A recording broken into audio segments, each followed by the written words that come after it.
Hola amigos, ¿qué tal? Stuart here from Spain Speaks with a Spain News update. And the government has today announced that they're going to pull another rabbit out of the hat in order to alleviate some of the effects that the economic crisis is having on Spanish households.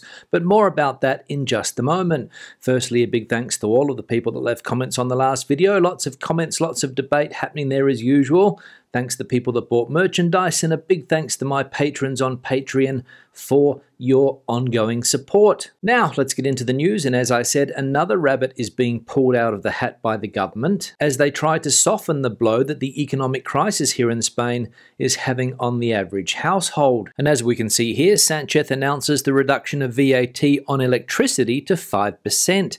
Pedro Sanchez makes a U-turn and announces that the government will reduce VAT on electricity from 10 to 5%. This will be approved by the Council of Ministers this Saturday at the extraordinary meeting, where it will give the green light to the decree of anti-crisis measures to deal with the economic consequences of the war in Ukraine. The president of the government has taken advantage of a question from the ERC spokesman, Gabriel Rufián, to make this announcement with the aim of protecting the families who are having the worst time due to the increase in prices. So there we go. We've gone from 21% VAT on electricity here in Spain down to 10% last year, and now down to 5%. Now, there are various ideas being thrown around at the moment by politicians to help families in need, and Spain's most popular politician, Yolanda, has also thrown some ideas on the table. As we can read here, Yolanda proposes a cheque of €300 for the people hardest hit by the crisis and a tax hike on electricity companies. The second Vice President and Minister for Employment and the Social Economy, Yolanda, has proposed a cheque for €300 for the people hardest hit by the crisis and raising taxes on large electricity companies. According to Díaz in a message on Twitter, the measure would involve raising the corporate tax rate by 10 points for large energy companies, with the aim of raising revenue by between 1.5 and 2 billion euros in order to be able to pay the subsidies. So there we go, an interesting idea put forward by Yolanda, increase the amount of taxes that electricity companies pay by 10 percentage points. And I'm sure that those electric companies are lobbying the government like crazy to make sure that that increase does not happen. And I imagine that Yolanda has ruined her chances of working for one of these electrical companies when her time in politics is up. Now, there was some important news announced yesterday on the use of medical cannabis here in Spain, and it is that Congress endorses the use of medical cannabis and will allow it to be dispensed in pharmacies. The subcommittee on medical cannabis in Congress has given the green light to a proposal to extend its use to oncological pain and endometriosis under prescription exclusively by health professionals and dispensed preferably in hospital pharmacies, although the door is open to its dispensation in community pharmacies.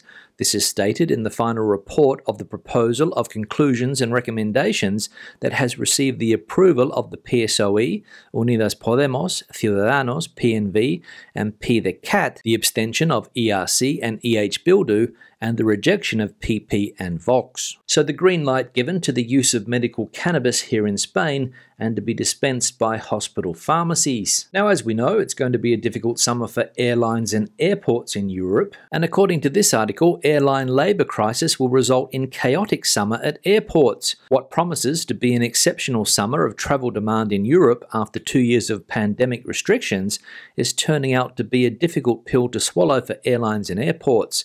Ground handling staff and cabin crew are in short supply in key markets. Aviation fuel has risen above crude oil, and the recovery in mobility has stoked dormant labour disputes. Last week, it was IAG CEO Luis Gallego who warned of a difficult few months ahead. The stunning sight of thousands of suitcases lost at London Heathrow due to operational problems on Monday only raised the alarm bells. So chaotic times ahead at European airports this summer if all the predictions come true. Now, we all know that with high inflation, Spain is not the cheapest country to live in anymore. Big cities here, for example, Madrid, Barcelona and Valencia have become quite expensive, especially when it comes to accommodation. But fortunately, you still can find cheap cities in Spain. And as we can read here, these are the cheapest cities in Spain to live in. Paying rent, utility bills, petrol or public transport and the shopping basket has become a challenge for thousands of Spanish families who are seeing how rising prices are leaving them in the red at the end of the month. Although inflation is hitting the economy across the country, there are areas of Spain where it is cheaper to live. For those of you interested in finding out where you could live a more affordable lifestyle, here are the cheaper cities to live in Spain based on Callisto's latest study and updating the data for specific aspects in 2022. According to this study, Palencia was the cheapest city with a cost of living 30.06% below the average, followed by Melilla 17.13% below the average and Lugo 16.94% below. And if we start with housing and specifically with the option of buying a property, the cheapest prices per square metre are in Ciudad Real. According to data extracted by Bankinter from Idealista, in Ciudad Real, the square metre costs €1,018. It is followed by Avila, €1,037 per square metre, Soria, €1,041, Lugo, €1,050, and the city of Castellón, €1,078 per square metre. On the other hand, when it comes to renting, the city with the lowest rent is Orense in Galicia, with a price of €5.9 per square metre, and completing the top 5 provincial capitals with the cheapest flat rental prices are Ciudad Real, €6 per square metre, Zamora, €6 per square metre, Lugo, €6.1 per square metre, and Cáceres, €6.2 per square metre. So, there we go. There are still some bargains to be found in some of the lesser known cities here in Spain, for example, Ciudad Real. Now let's have a look at some of the comments from previous videos. One here from Chris. Hello Stu, you have mentioned a property boom once or twice now, but can you tell me if this is restricted to Madrid? My wife is looking at properties in Ashurkia and she is seeing prices fall. I suspected at first that the property boom buy now news was propagated by the estate agents in order to stimulate the market, but you've mentioned it a couple of times, so can you tell me where this news is coming from? On the Country Properties website for Torrox and Competa, there are over 30 properties with reduced prices, but that's only for properties going up to €170,000. So is this a price thing? Yeah, Chris, thanks for the comment, and there is definitely a housing boom going on in some parts of Spain at the moment. For example, the big cities, Madrid, Barcelona, Valencia, also the Balearic Islands, and I believe that places like Malaga capital are also experiencing a housing boom. And as we can see from headlines like this one from the newspaper ABC, Spain prepares for a new real estate boom. The pandemic has completely changed the needs of Spaniards in residential matters. Many discovered the shortcomings of their homes when they became the centre of their lives due to confinement and teleworking and decided to remedy it with a move which has caused a new real estate boom. So as we saw, there is a boom currently, but apparently it's limited to cities and surrounding areas, for example, the one that I'm living in here. And this is because the working from home craze that Spain experienced back in 2020 has come to an end.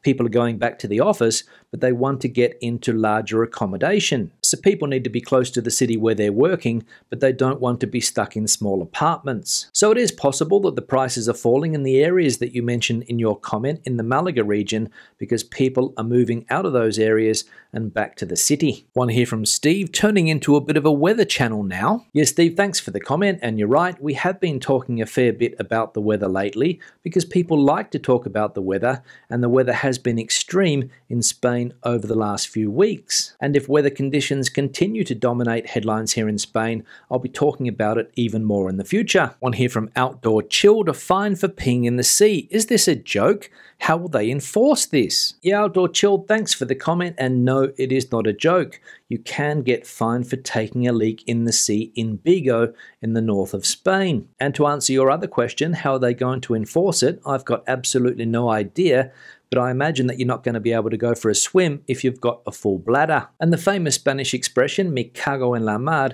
has been changed to no puedes mearte en la mar. So another ridiculous rule to add to the list of many ridiculous rules in place in Spain this summer. One here from Paul Gerard. Ola Stewart, another reason for people unfortunately drowning is that many people overestimate themselves. The trouble is, many people go through the winter period without swimming, not realizing they are getting older. Then when the season starts, they carry on as they left it the year before and sadly overestimate their strength. It's sad. Yeah, Paul Gerard, thanks for the comment and referring to an article that we saw the other day about the increase in drowning deaths at Spanish beaches this year. We saw in the article that last weekend 7 people unfortunately lost their lives drowning at Spanish beaches, and lifeguards are worried that if the trend continues, it could be a record year for drowning deaths here in Spain. And the lifeguard that was interviewed in the article said that in his opinion, Spaniards are not strong swimmers, they know how to float well, but if they get into trouble in the sea, they have trouble getting out of it. And in my opinion, too many people underestimate the danger of the sea and the ocean